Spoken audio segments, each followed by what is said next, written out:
Good evening. I am Fabrício Assunção from the Spiritist Society of Bournemouth.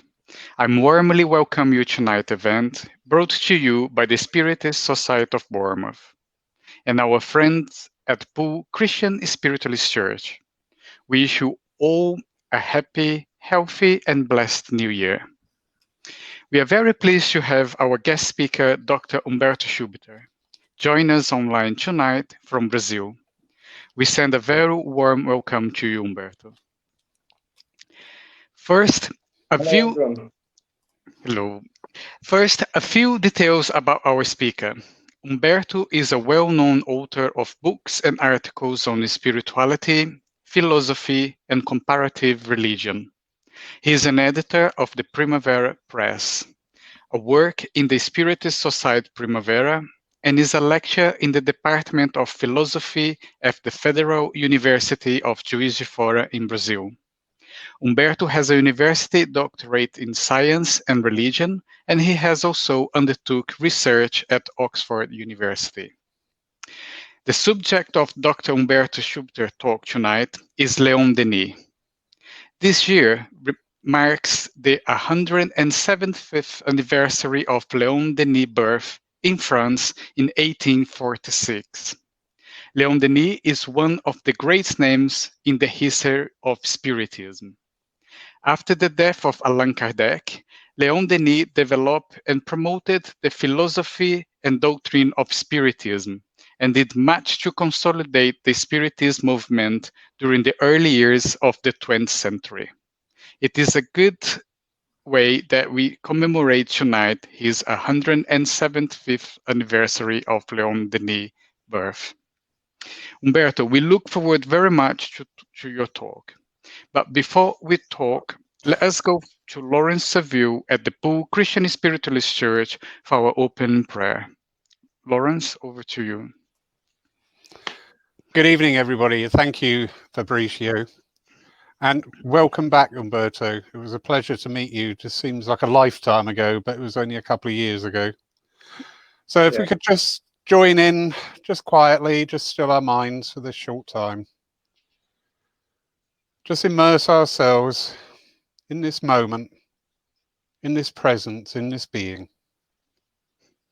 Divine and infinite spirit, as we step into a new year, help us to remember that we are all here on this journey to experience all the challenges that life has for us and to deal with those challenges by reaching deeper within ourselves, to deal with everything justly and fairly, and to remember that one truth: we live but one life.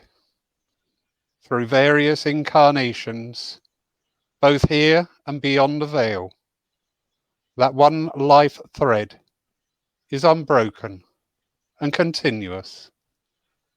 So in that knowledge and that understanding, help us to understand that this reflection of that same life thread is so important, with many opportunities to assist, to heal, to uplift, to send out love, and to be true to the principles and practices that we are taught by higher masters. Amen. Amen. Thank you very much, Lawrence. So it's now my pleasure to hand it over to Humberto Schubert for his talks entitled Leon Denis, Philosophy of Immortality. Over to you, Humberto. Hello, my friends. It is my privilege to share this moment with you and to talk about the luminous thought of Leon Denis. I prepared the presentation to make my ideas more rational and understandable, and to avoid the worst side effects of lack of language skill.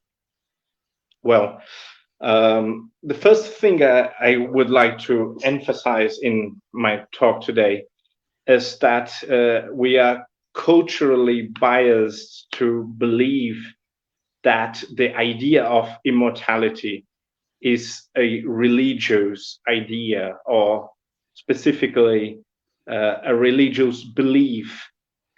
This leads to the problem that we cannot handle the concept without automatic and natural references in our mind to religion, religious doctrines, and creeds.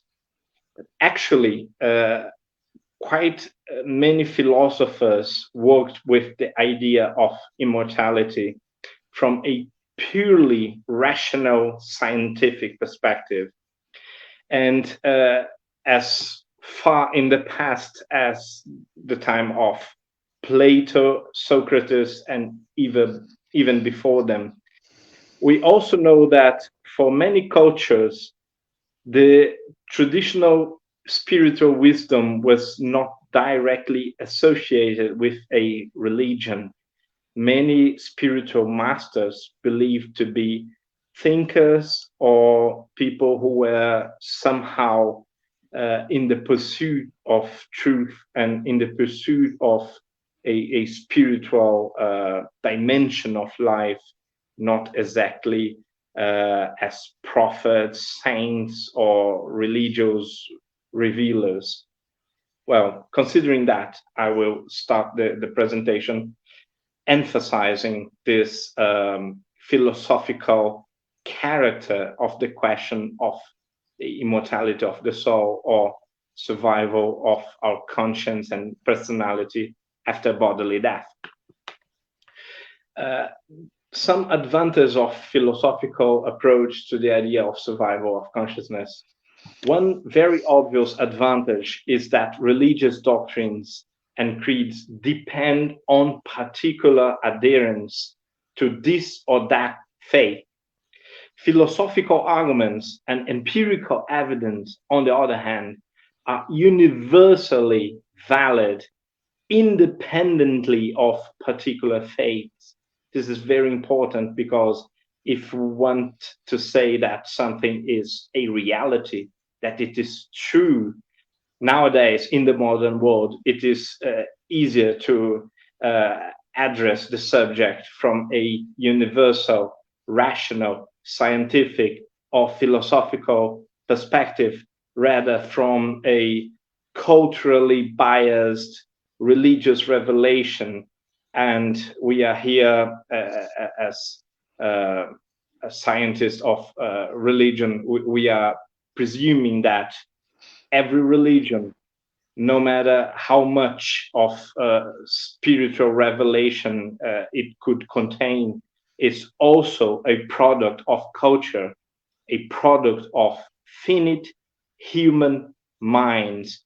So every religious proposal, every religious doctrine is also, not exclusively, it would be reductionism to say that it is exclusively slow. So, but it is also to some extent a cultural product, a product of its time and nationality or cultural environment.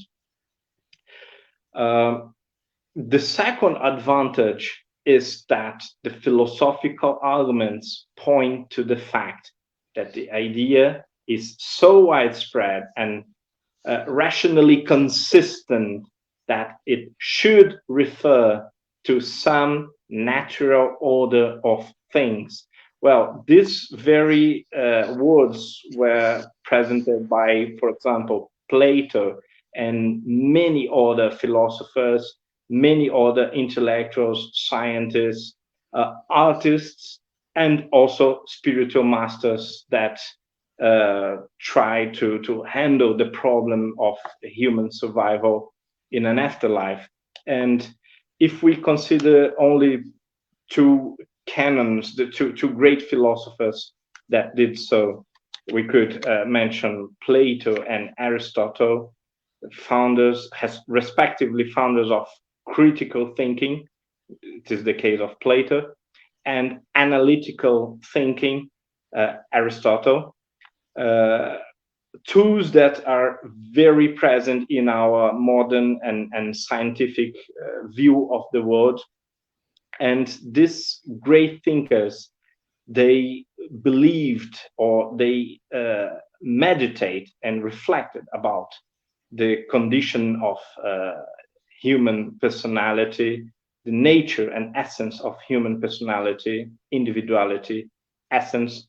And they concluded that it would be irrational to believe that our eternal part, our permanent part, which is our intellect, our rationality, our soul, to say something, to use a more popular word, it is irrational to believe that this part of our character and personality is subject to the same sort of disaggregation and destruction that our transitory and material parts are subject to. And this means basically that immortality of the soul is not proved as a matter of fact, but it is more rational to expect that our souls, our spirits, our personalities will remain in some sort of afterlife, then be destroyed or annihilated of some sort.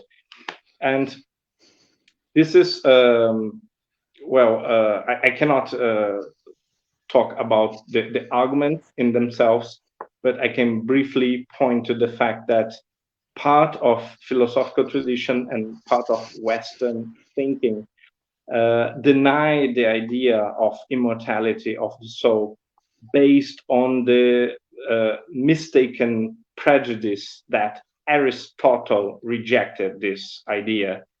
And since Aristotle is considered by many a more keen and sharp intellect than Plato himself, many people believe that Plato was also biased by religious tendencies and prejudices, maybe superstitions even. And Aristotle, the real scientist, so to say, would have proved the idea false. But the fact is that Aristotle was actually only much more discreet than Plato. And he spoke about the immortality of the soul in a very indirect way. From the ethical perspective, say, well, there is a part of our character that is really not subject to change. We have a sort of intellectual character or higher part of our soul or our spirit that can possibly remain, and we could actually expect to remain after bodily death. And in his cosmology, in his ideas about the structure of nature, he also stressed that most probably we could identify in nature the necessity of a supreme intelligence or an underlying intelligence that would be responsible for the natural order.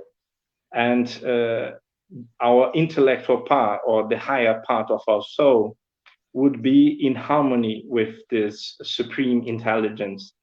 So the second, or the main and most important philosopher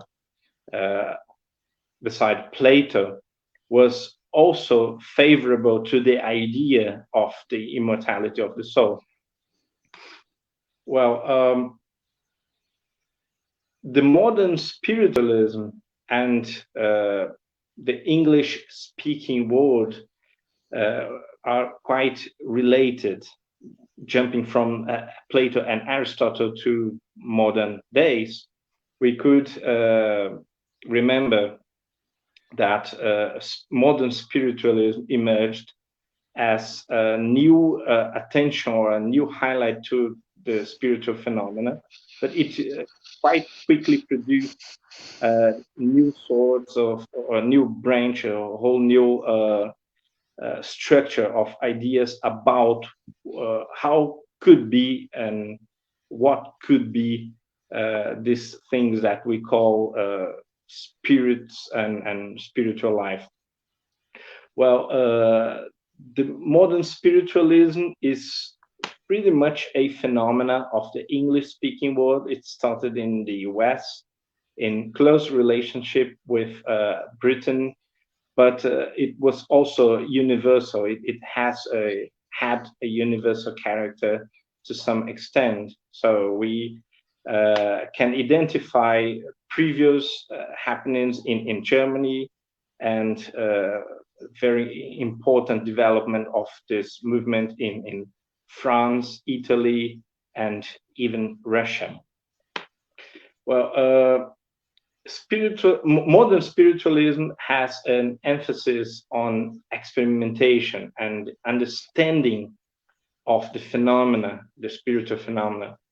Modern, in other environments, belief in the survival of consciousness to bodily death is very explicit in the British culture since ever, since mythologies and folklore.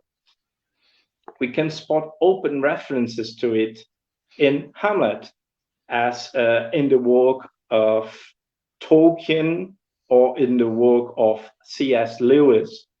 From the oldest tales to the very popular Harry Potter series, British literature has been dealing with apparitions of ghosts and the afterlife in a very, very consistent way, while in many other cultures, the most religious authors often have to hide their convictions under the cape of symbolism or literary intricacy.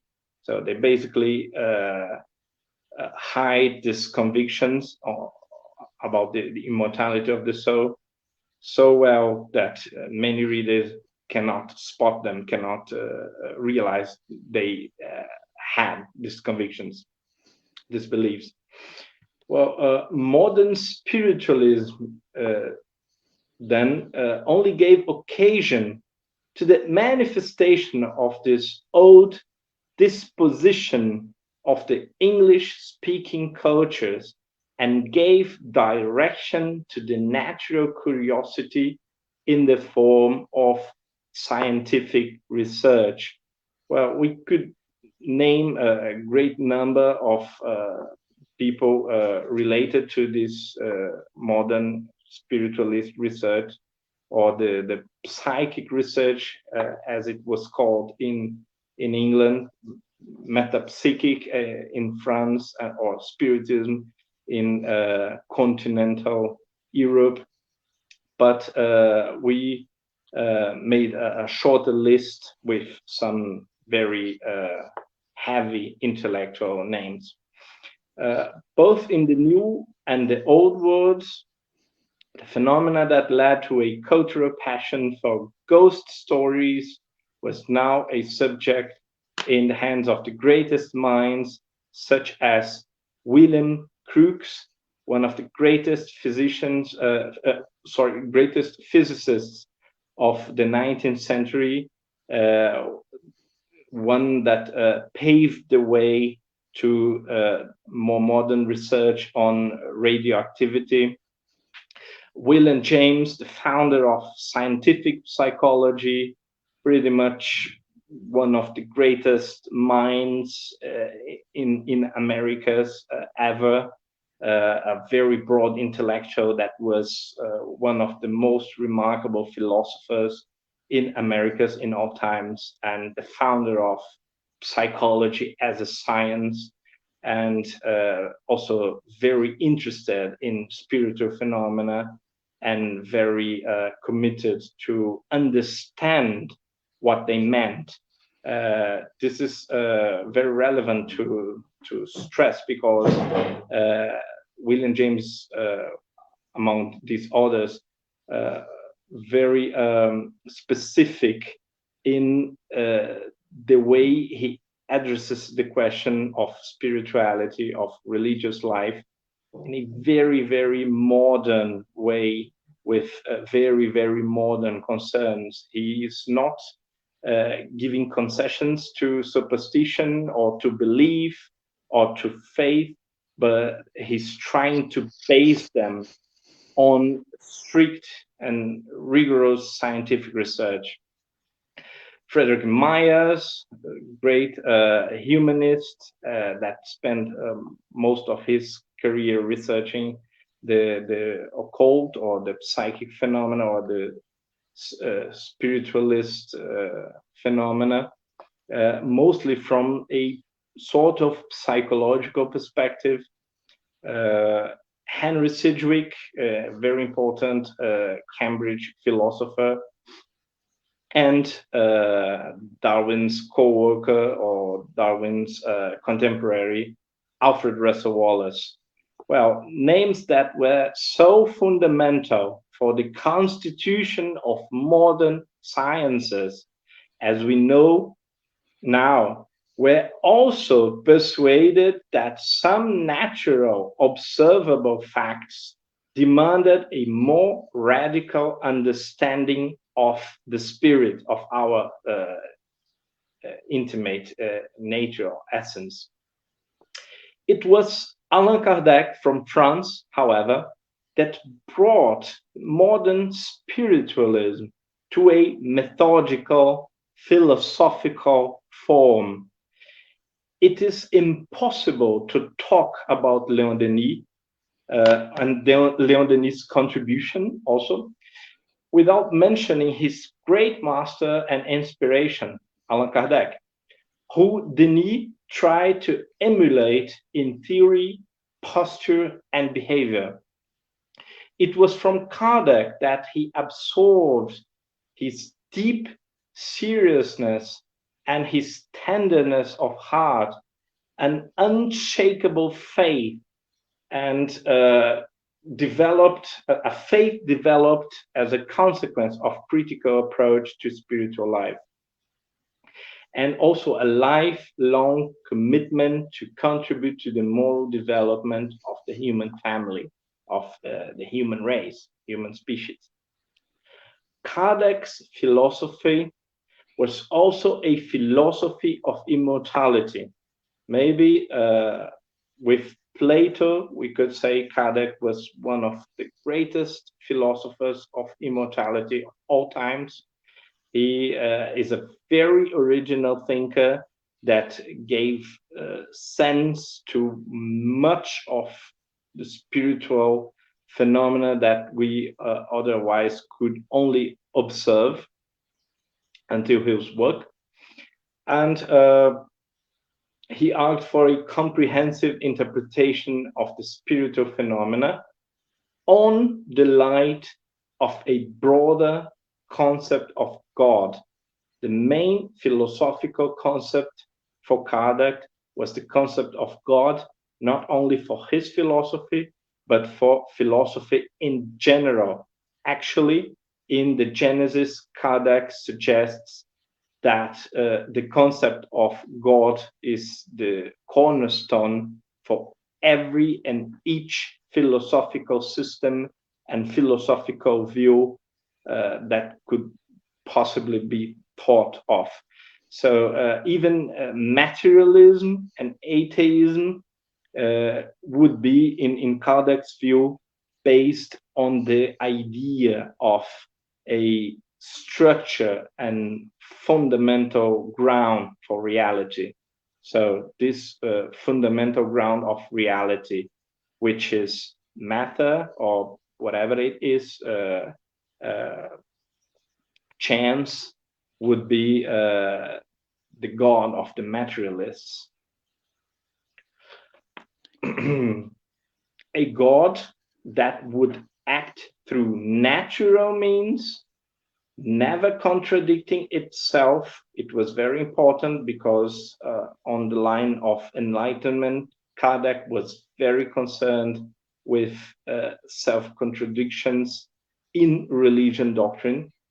A God that would love every of its creatures without condition and could not rationally expect that all of them would hold exactly the same beliefs, the same ideas. Why should all creatures have the same beliefs, the same ideas, the same rituals, the same books, and the same commandments?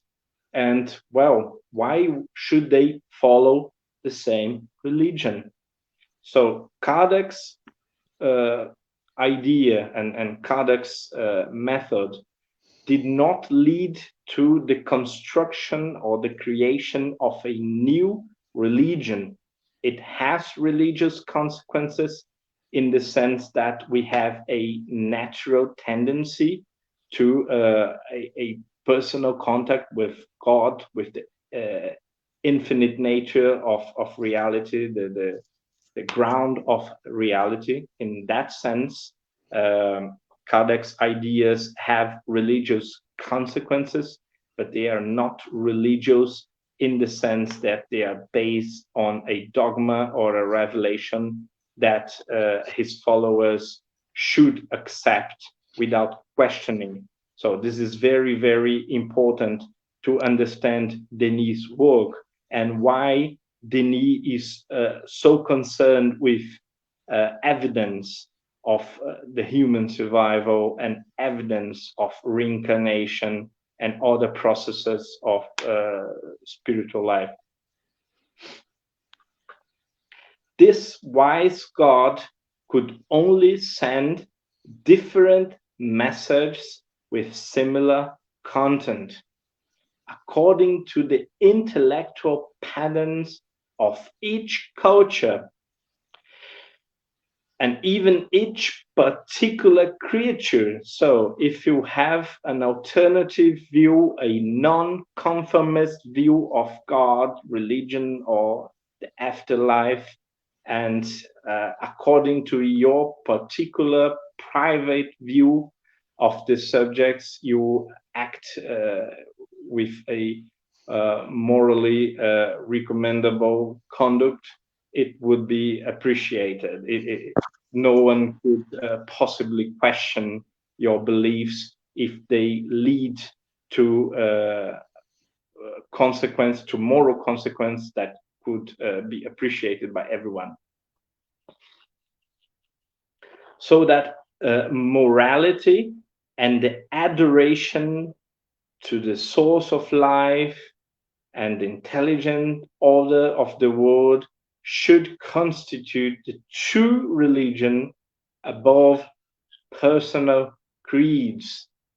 True religion, therefore, would be a rational religion, a natural, universal, non-cultural, or at least should try to be a non-cultural religion or cult, and unrelated to particular expressions of faith, doctrines, dogmas, and personal revelations. Having such a model, what could Denis possibly think? Well, Leon Denis started his work as a philosopher devoted to the arguments and evidence for the immortality of the soul and its consequences to our view of the world.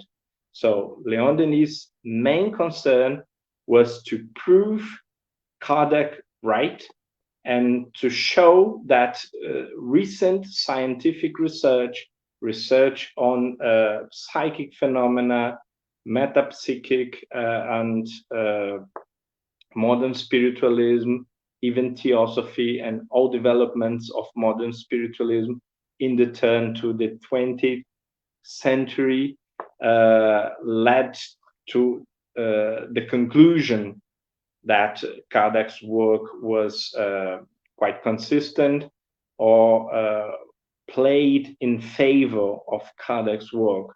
So a good deal of his work may not seem immediately original, but the way he connected contemporary to his time, contemporary scientific research with Kardec's philosophy, with the Spiritist and Spirit's philosophy, was quite original in the sense that he actualized the discussion.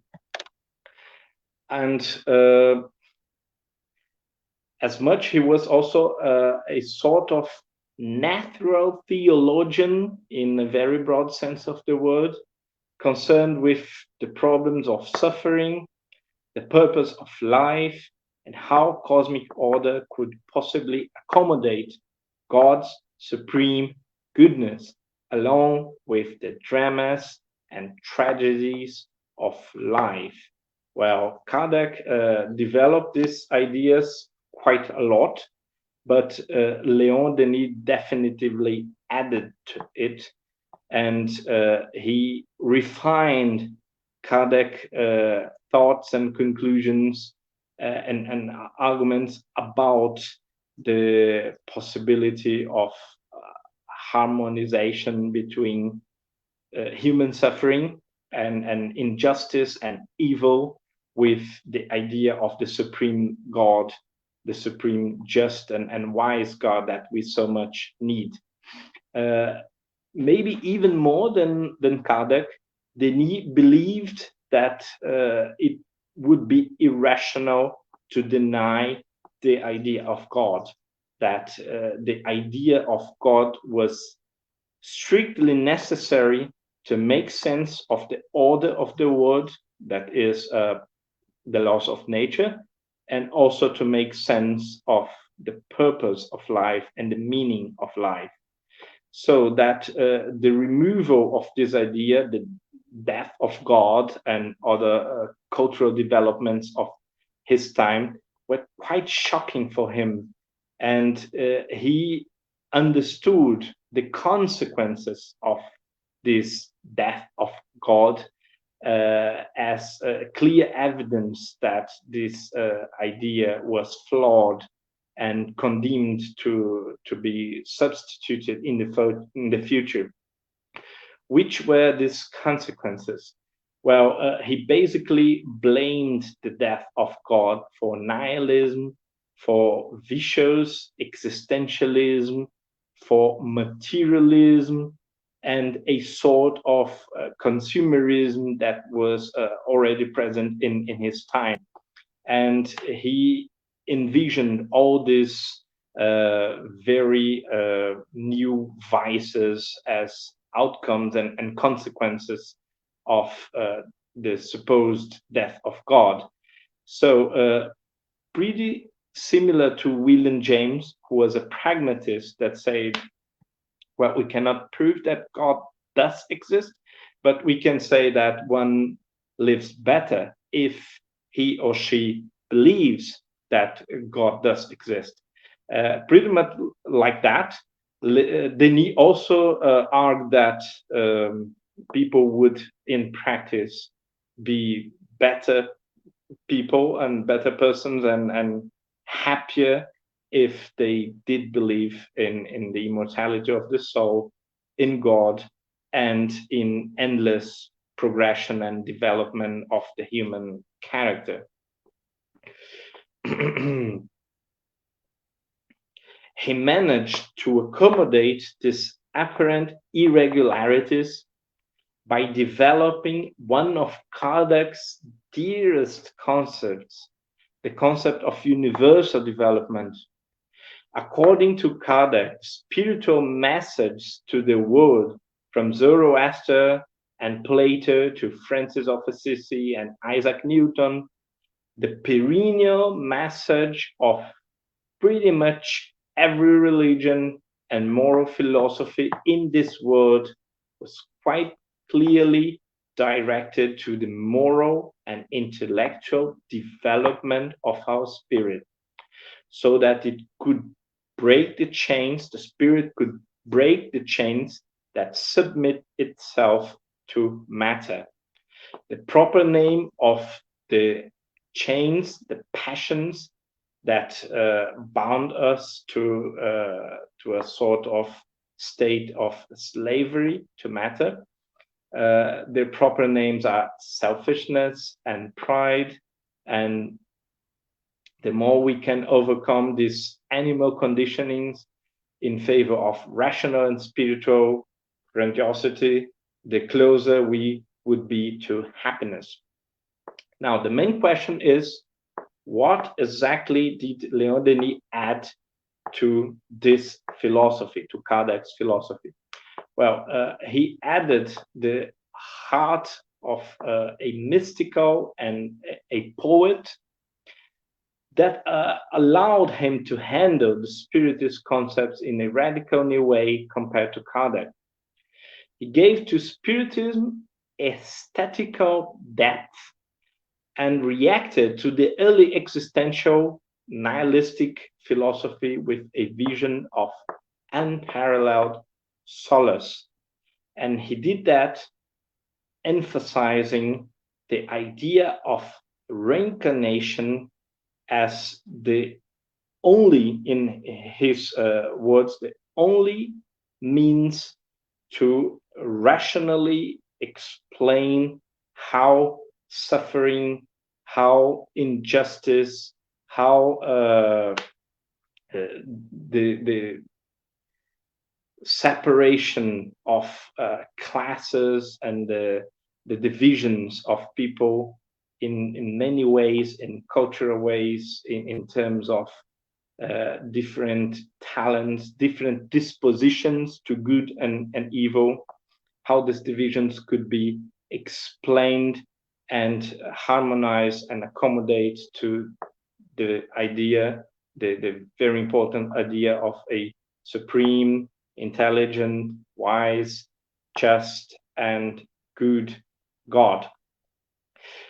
Through this idea, through the idea of reincarnation, one could see life as a chapter of the book instead of the whole story, instead of the resume of a story enclosed in itself.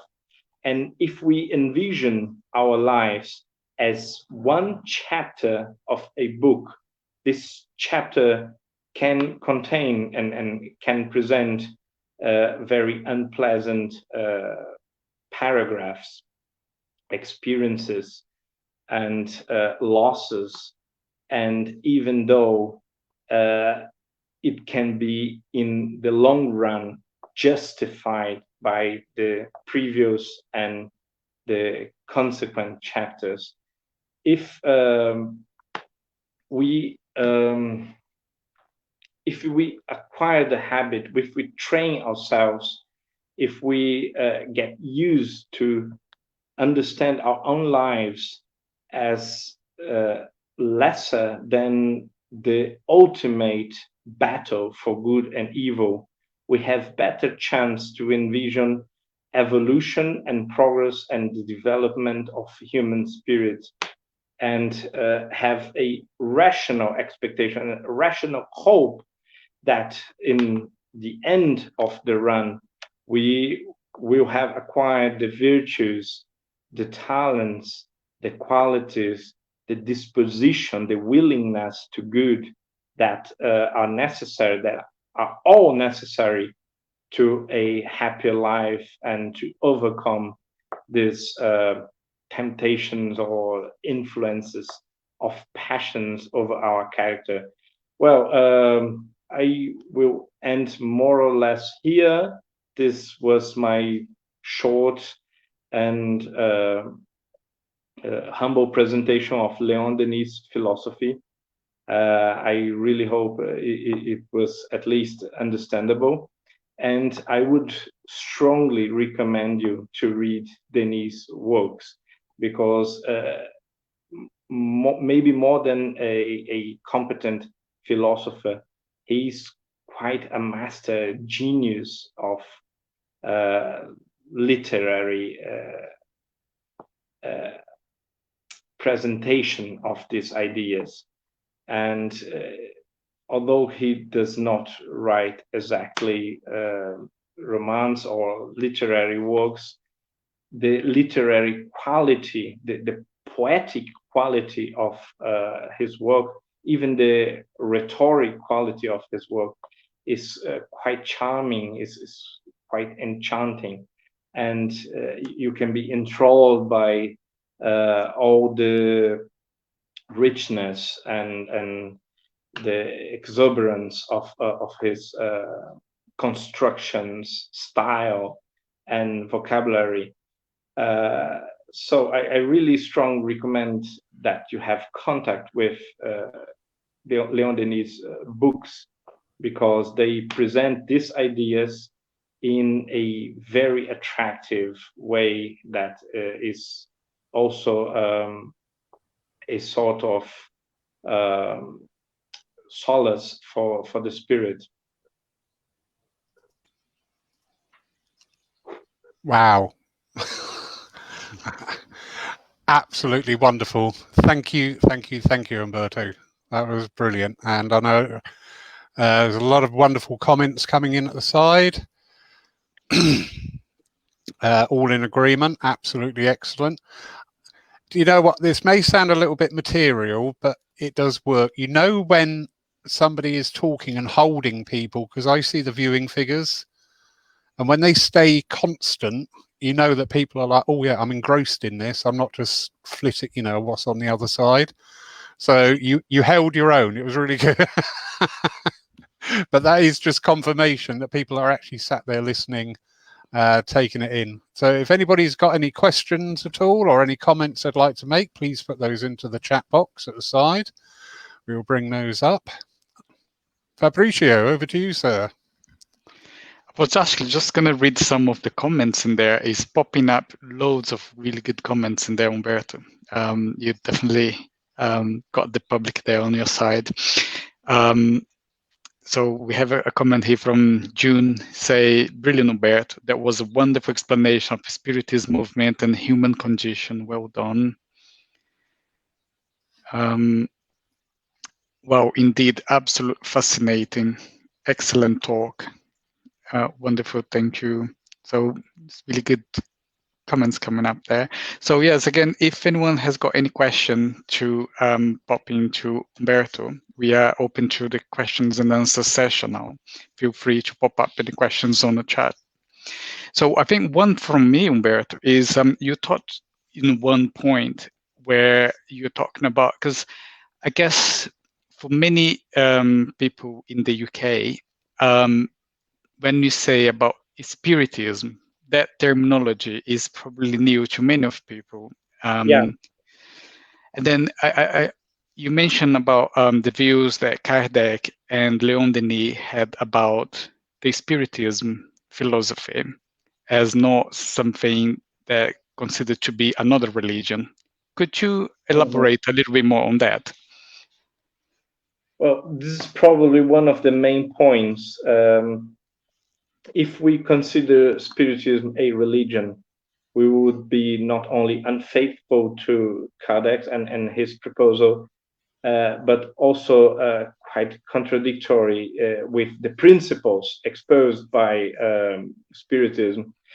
This because one of the main principles is one of the main tenets of Spiritism is that we should never accept any idea and any belief for granted, even the dearest principles of Spiritism or for Spiritism, like the principle of reincarnation, the principle of immortality, the idea of communication with the deceased, the idea that we are always in development to a higher state of consciousness, the idea that we have a moral order of the world, the idea of God itself, they can be questioned. And if you have to swallow any part of the doctrine, you are probably hearing a personal version, a deviation, or some sort of descent vision of spiritism, which is quite okay. It's not a problem in itself, but it is a problem if we present it as spiritism and as Kardecian, or the way Kardec actually thought. Interesting enough, it was not only the merit of Kardec, the development of spiritism. He worked in close contact with deceased spirits, and these spirits never used prophetic language or suggested that Kardec should blindly believe them and obey them or anything of the sort. On the very contrary, they suggest and recommended that Kardec should question everything, that he should be humble and hear the advice of the spirits, as long as they were in conformity with reason and common sense. And if science and common sense should be denied in any point in favor of spiritism, that would be treason, or a sort of bankruptcy, or a sort of fail from the side of spiritism. On the contrary, where we have conflict with science, spiritism is probably the wrong part of the equation. What makes me particularly happy about this idea is that we are invited to, with an autonomous lucidity and clarity of mind, to judge everything with our own intellectual capacity. We do not have to accept anything or follow anything just because it supposedly came from spirits. On the contrary, we can judge spirit communications as persons that are speaking to us, that are giving advice to us. Some people are just unwise, and some people lie. Some people are evil, and they do not want our best. When people die, they remain people, and they have the same personalities, inclinations, talents, dispositions, and they are significantly changed, but they are pretty much the same persons. And therefore, we should deal with them. We should think about them as the people that they were, the people that they were. I'm not sure if it's straight to the point, but you did, because it's interesting. I only asked the question because we do get a lot of people in the UK say, but what is spiritism? That is a new terminology. And then is that a new religion? And then we try to explain that it's not a religion. And then has got, but it was, yes. Kardec said that he wanted a new name to make a distinction between the broader spiritualist movement, because we had many spiritualist perspectives inside modern spiritualism at the time. We had evangelicalism and some far consequence of American awakening. We also had very secular spiritualists, especially in England, but also in Germany and other European countries, also in America. We had, as I mentioned, theosophy in the time of Denis, and the occult, and many sorts of Catholic or evangelical spiritualism in the time of Kardec in the beginning of the 19th century. So Kardec did not want to add to this pile of spiritualism. He wanted to make a methodology and a sort of system that could present a coherent approach to the subject, to spiritual phenomena, to mediumship, basically, but also other sorts of psychic phenomena. I'm sorry. And therefore, he wanted to coin a new name, but he also stresses that spiritualism is the father of spiritism. All spiritists are spiritualists. So it is a branch, it is a section that tries to specify a possible philosophy from the greater spiritualist movement. It's not in any point in contradiction. There is a question from Bob. Just before I ask you the question, I'm just going to say, because we know when the Kardec was writing the Spirit's book, all the writing on the Spirit book was dictated by the Spirit, and that was the work that Kardec done in conjunction with the Spirit. Now, linked up with the question from Bob, he says, did Denis put forward his philosophy mostly as his own rationale, or instead as the revelation to him from the spiritual world? Well, Kardec especially had a quite new understanding of the word revelation. In the Genesis, his last book, he make a distinction between scientific revelation or natural revelation and the supposed supernatural revelation. Well, normal revelation or scientific revelation was the act of revealing the laws of nature through scientific research. Religious revelation, or the supposed supernatural revelation, which was not supernatural for Kardec, he believed that it was as natural as our experience with the material world. It was only invisible and intelligent, but otherwise as natural as the material world. Well, this sort of revelation, the revelation of Jesus Christ, the revelation of Muhammad, the revelation of Buddha, and other sorts of direct revelation from the part of the spirits should be equated with the natural revelation or the scientific revelation. Pretty much what Enlightenment philosophers thought about the same subject when they tried to develop a rational theology or a natural theology.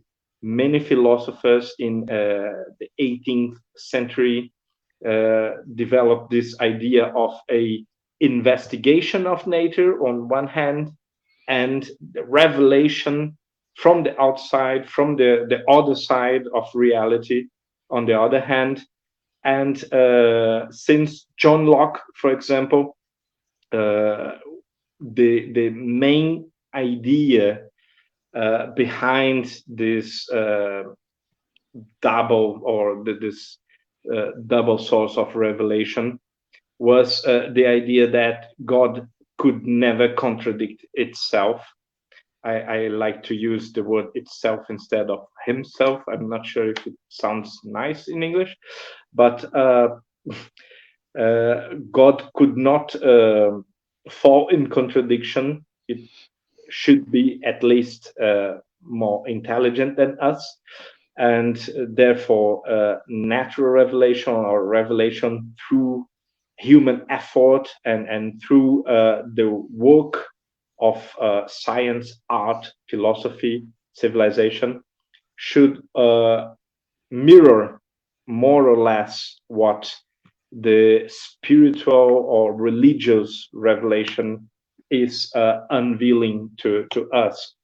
And many of these philosophers, like John Locke, even Isaac Newton, not exactly a philosopher, but he thought about the subject, Leibniz, Lessing, and Wolff, Kant, even Kant, many of these philosophers believe that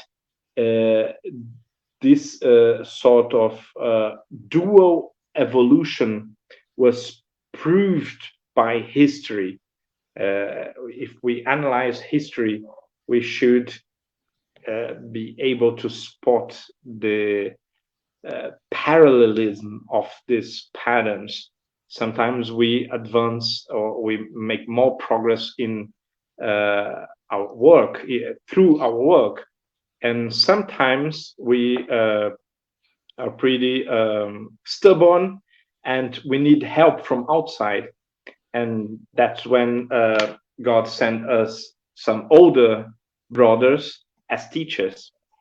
This was an idea very present in Lessing's work, the education of human race. Human race is educated by God through these two basic processes: the processes of direct intervention from God, but it's not a miraculous supernatural intervention.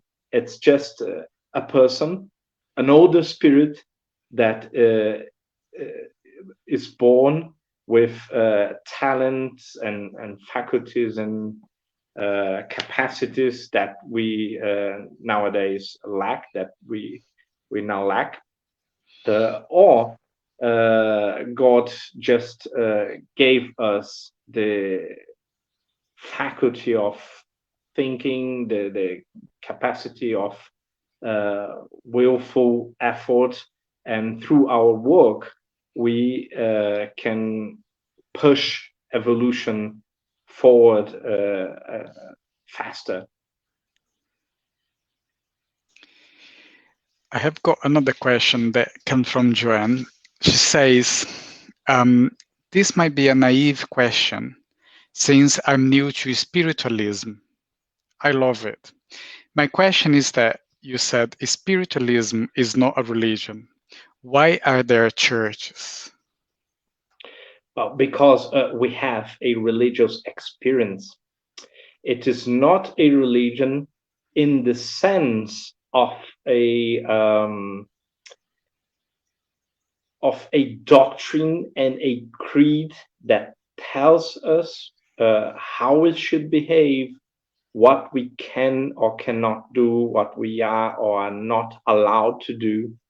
But there is great profit in gathering in together to share the spiritual experience.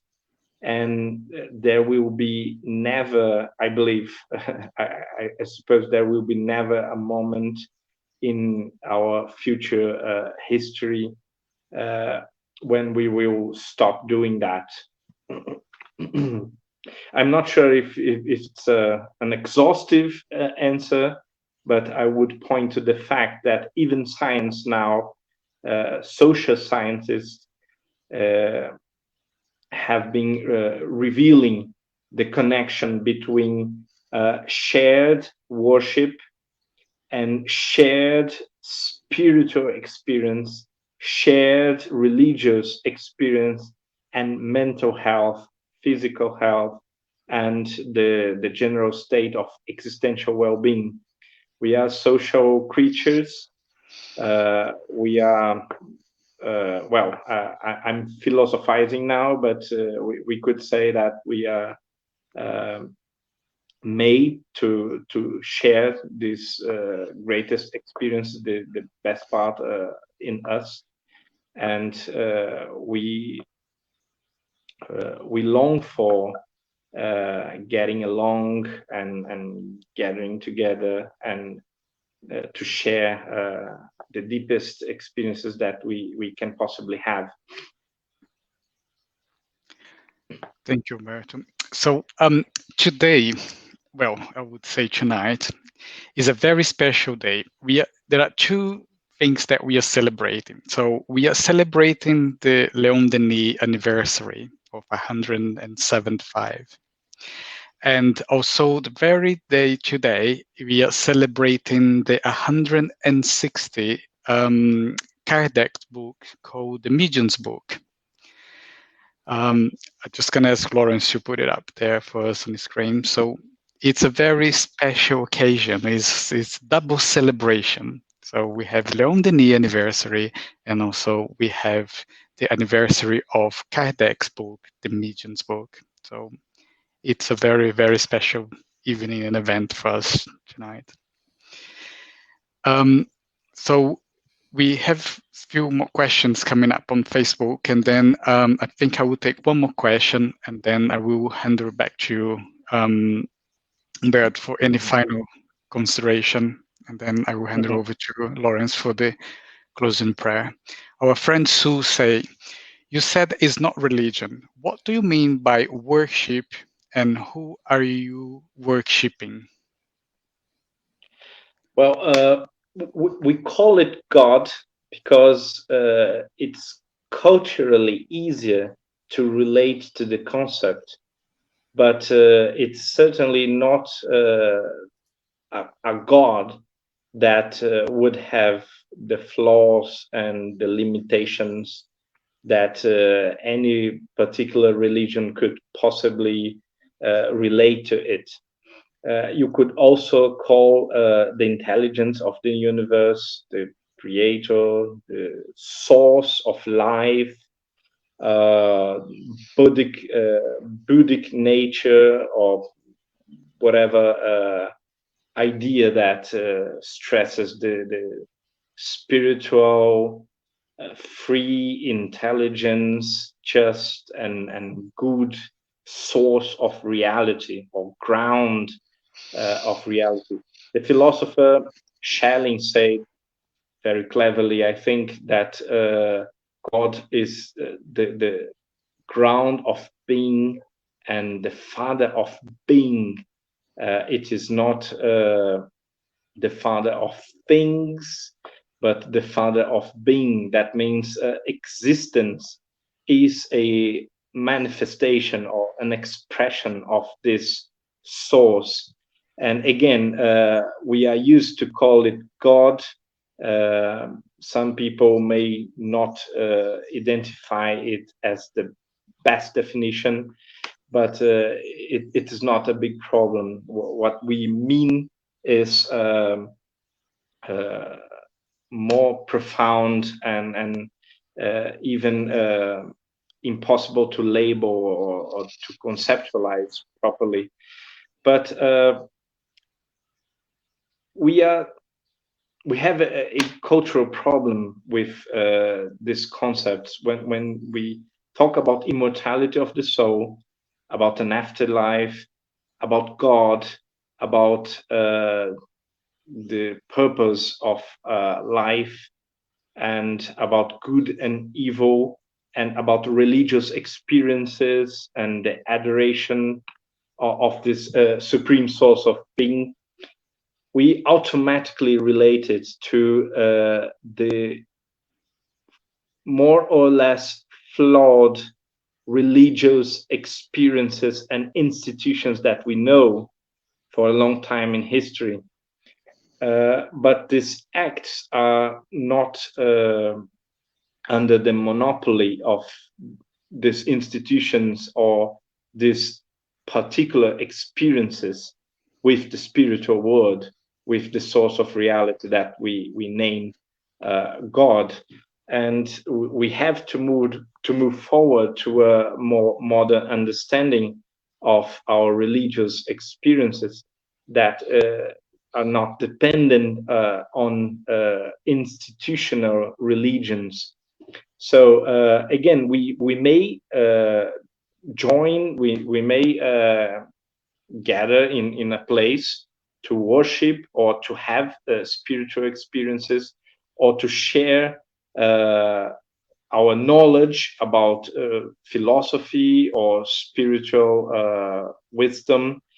and not necessarily believe that we are followers of a church in an old-fashioned sense of this term. I'm not sure if I made myself clear, but I think it's a great subject. We have to talk more about that because we are in the middle of the process of changing our mentality. And in the future, we can imagine that we have a condition where people will have religious experiences, mystical experiences, spiritual experiences, and a spiritual understanding of life because they are enlightened and because they develop themselves as conscious beings, and not because they are related to a tradition that allows or tells them how they should have these experiences. Excellent. Thank you very much, Humberto. So for those that is listening to us and asking you questions, I post on the chat a website that is www.bus.org.uk. It's www.buss.org.uk. So for those that is interest to download for free the Medium's the Kardec book, the Medium's book, it's free for downloading from that website. So we're celebrating the book, and then you can get it downloaded for free on the www.buzz.org.uk. So is there any closing remarks before we can go to the closing prayer, Bert?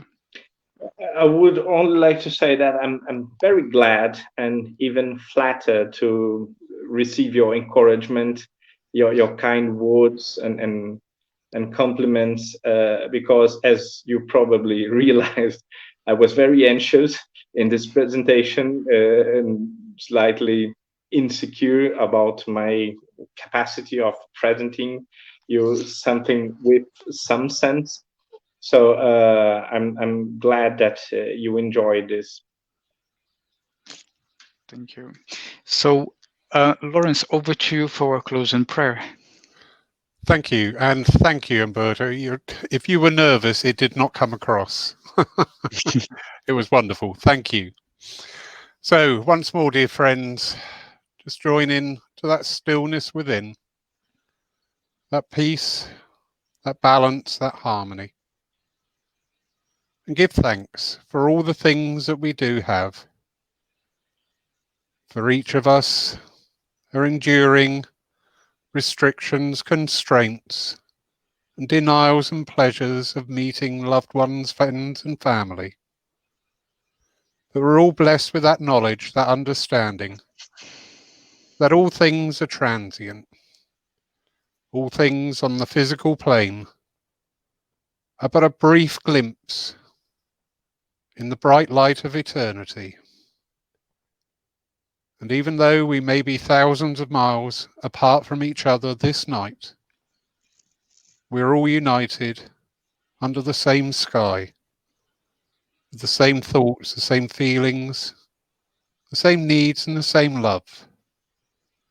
And through nights like this, we are learning, growing and evolving, challenging the old and sowing the seeds of the new.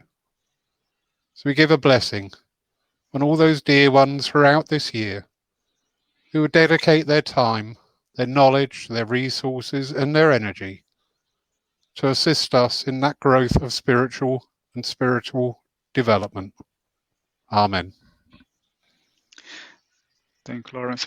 So our next meeting will be on the 29th of January. We're going to start a new series of the psychological series by the spirit Joanna de Angelis. And our next guest speaker is Dr. Gelson. He will be talking in Portuguese, but will be simultaneously translated by Anna Sinclair. There is going to be many series of the psychological series of Joanna de Angelis. And I look forward to see you all. Thank you very much for everyone that has been watching us and be with us. I just want to read a few comments that is popping up here from our dear friends on Facebook. They say, wow, food for match thoughts. Humberto did a brilliant presentation. Thank you and well done. Thank you. A wonderfully fascinating evening. Love for all brothers in all countries. So it's really good comments coming up there. So I would say good night to everyone on Facebook, to our friends, to our members from the Spiritist Society of Bournemouth, our friends from the Pool Christian Spiritualist Church. My gratitude to you, Humberto and Lawrence, for being here with us tonight. Thank you very much. Equally. Good night, everybody.